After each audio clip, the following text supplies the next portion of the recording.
Okay, let's get started for the day. We had looked at the properties of the region of convergence, and let me recall one of the properties. One of the properties was if e to the j omega belonged to the region of convergence, then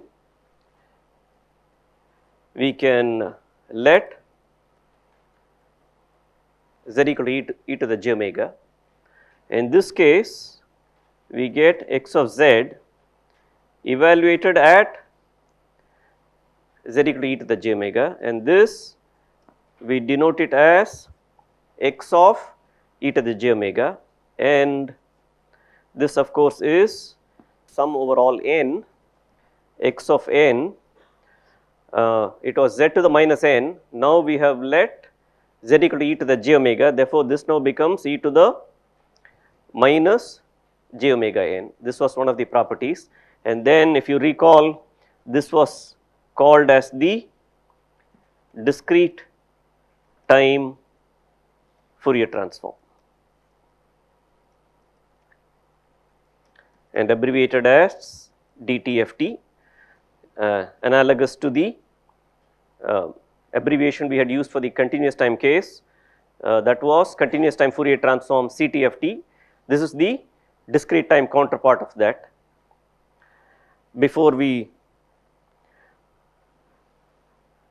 get into more details of this, let us immediately deduce one consequence of e to the j omega belonging to the region of convergence.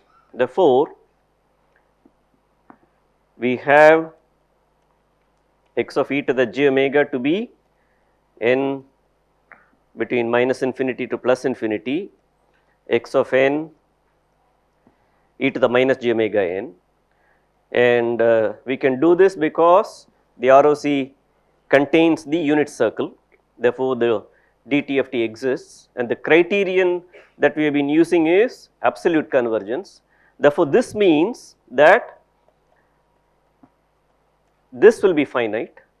So, this is nothing but n going from minus infinity to plus infinity, x of n e to the minus j omega n, and as we had noted before, the absolute value of the sum is less than or equal to sum of the absolute values. So, for this is less than or equal to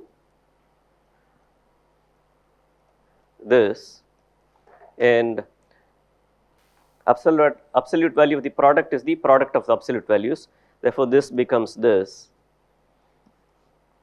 and this is less than infinity, and this of course is 1. Therefore, what we have is the above implies sum over all n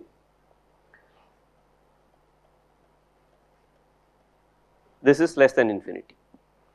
Moment you have the fact that the unit circle belongs to the region of convergence, immediately that leads to this conclusion. So, the implication of this is that x of n belongs to the class of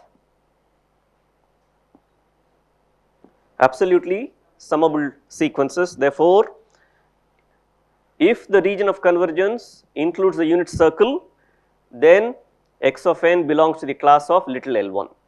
Little l1 is of course the class of absolutely summable sequences, and this is the equivalent of what was happening in the continuous time case.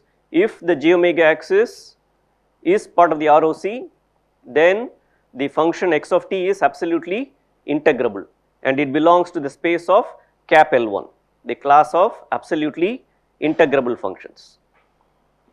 So, now let us look at the DTFT a little more.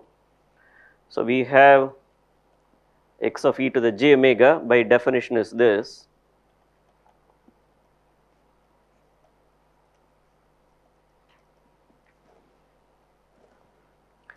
and from this definition, if you replace omega by omega plus 2 pi, you get x of n e to the minus j, wherever omega is there, we are going to replace omega by omega plus 2 pi, and this of course is exactly the original DTFT.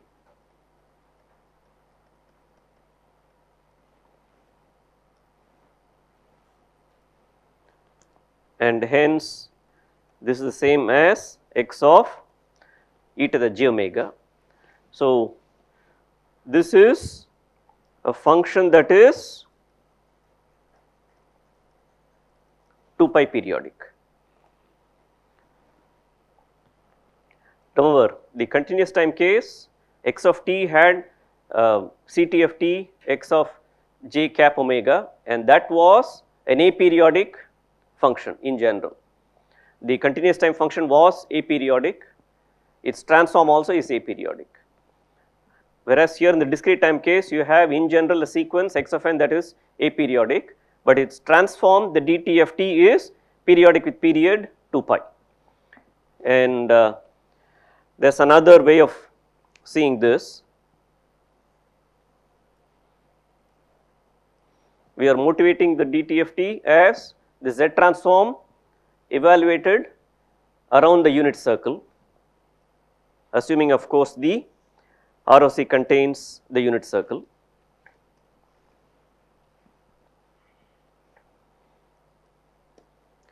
Therefore, this is omega equal to 0.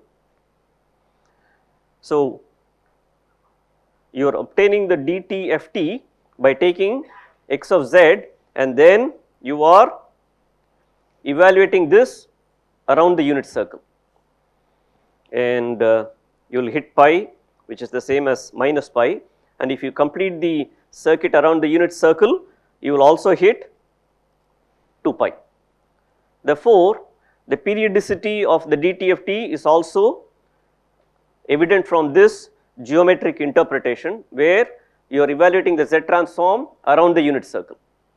Therefore, if you keep going around the unit circle, it is clearly periodic with period 2 pi, and we saw this algebraically here, and this is the geometric interpretation of that fact.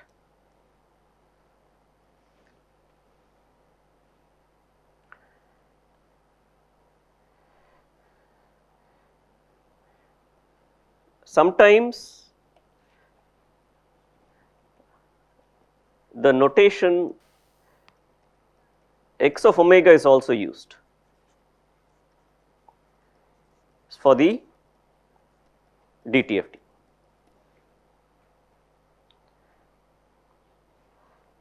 And note that omega equal to 0 corresponds to z equal to 1, right. So, this is also the same as z equal to 1, this point. And omega equal to pi, which is also the same as minus pi, corresponds to z equal to minus 1. Therefore, this point, which is omega equal to pi, which is the same as omega equal to minus pi, this corresponds to z equal to minus 1. And if you use the notation x of omega for the DTFT, and then if you evaluate this at omega equal to 0, you are looking at notationally something like this. On the other hand, if you are using the notation x of e to the j omega, and then you are evaluating this at omega equal to 0, notationally you are looking at x of 1. and this is the same as x of z evaluated at z equal to 1. So, either notation is fine, but you have to be careful as to which notation you are using, so that you are not tripped into thinking this x of 0 is x of z evaluated at z equal to 0, that is all. As long as you are clear as to what notation you are using, everything should be fine. The notation x of e to the j omega has the advantage that it shows up the periodicity of the DTFT explicitly, because wherever omega is there, if you replace omega by omega plus 2 pi, you get exactly the same thing. Therefore, the 2 pi periodicity of the DTFT is evident from x of e to the j omega notation. And if you use this particular one, this is also used in some contexts. Sometimes it is inconvenient to write x of e to the j omega. So, even in the later development, we will use x of omega notation when it is more convenient to write it out. And all of this parallels what is happening in the continuous time Fourier transform case. You had the bilateral Laplace transform x of s, and then if you replace s by j cap omega, you get x of j cap omega, which was the notation used for CTFT. You also use the notation x of cap omega by itself to denote the CTFT. The x of j omega notation had the advantage that it made explicit that it was obtained from the bilateral Laplace evaluating that along the j omega axis. Now, let us look at x of n, which is a to the n u of n, and we have seen this any number of times before, and we will continue to beat this example to death by the time we are done with this course. So, this is 1 by 1 minus a z inverse. So, this is mod z greater than mod a, and then for simplicity I am showing the pole to be real valued and positive. So, this is z equal to a, of course there is a trivial 0 at, there is also a one trivial 0, and this is the circle mod z equal to mod a.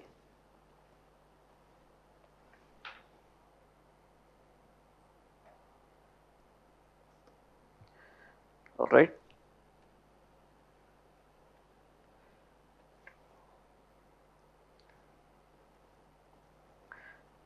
Now, suppose we have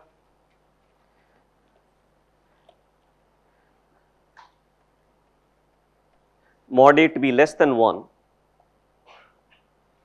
If mod a were less than 1, then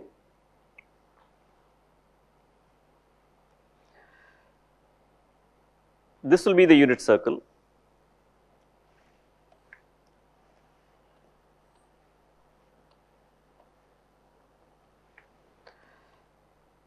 So, this is the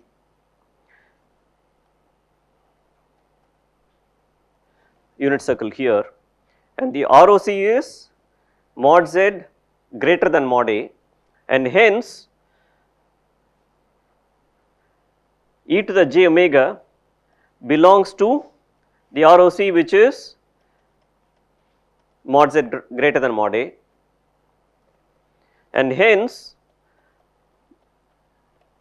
you can get x of e to the j omega by wherever z is there, you can replace z by e to the j omega, and hence you will get this to be 1 by 1 minus a e to the minus j omega.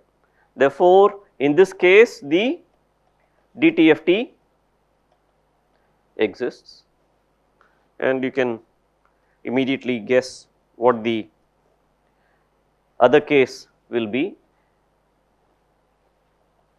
The other case is mod a greater than 1. Therefore, if we now take this case and then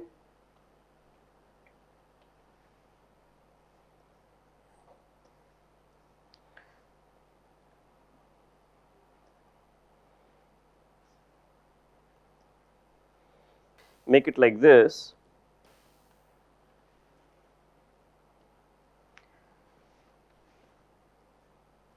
Now, in this case, this is the pole which is outside the unit circle, and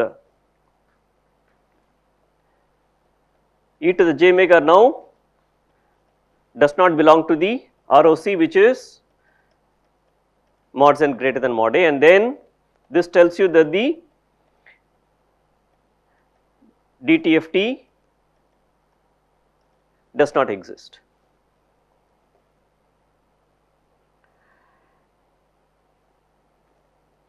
Suppose mod A were greater than 1, and in this particular case the DTFT does not exist because the ROC does not contain the unit circle. Suppose you want the DTFT to exist in this case, what change is required? Yeah, exactly. So, in this case, if you want the DTFT to exist, you want the ROC to be mod z less than mod a, right. Therefore, if we have minus a to the n u of minus n minus 1, and here the z transform of course is this, the DTFT will exist if mod a were greater than 1, because if mod a were greater than 1, the pole will lie outside the unit circle and the ROC will be mod z less than mod a, and in this case the unit circle will indeed belong to the ROC. So, moment the unit circle belongs to the ROC, the DTFT will exist. Therefore, if you had an anti-causal exponential and if you want the DTFT to exist, the pole should be outside the unit circle, whereas if the exponential were causal, you want the pole to be strictly inside the unit circle, so that the ROC will now contain the unit circle. And again, if you look at the sequence, for example, if you looked at 2 power n u of minus n minus 1, right. So, this sequence is, if this were the origin, all positive indices are 0. Now, you need to start substituting values of n that are negative. Therefore, when n equal to minus 1, this is half. When n equal to minus 2, this is 1/4, 1/8 and so on. So, this is how the sequence is, alright, and clearly this belongs to L1. On the other hand, if you had half to the n u of minus n minus 1, when you put n equal to minus 1, this becomes 2, 4, 8 and so on. So, clearly this is not an absolutely summable sequence. So, this is what is basically happening. So, if the pole is outside the unit circle, the sequence is anti-causal. When you put negative values of n, the sequence really will die down and become absolutely summable, as simple as that. You can also have an intuition as to why the DTFT exists in this case for cases where the pole is outside, for anti-causal sequences. So, we will revisit the DTFT later.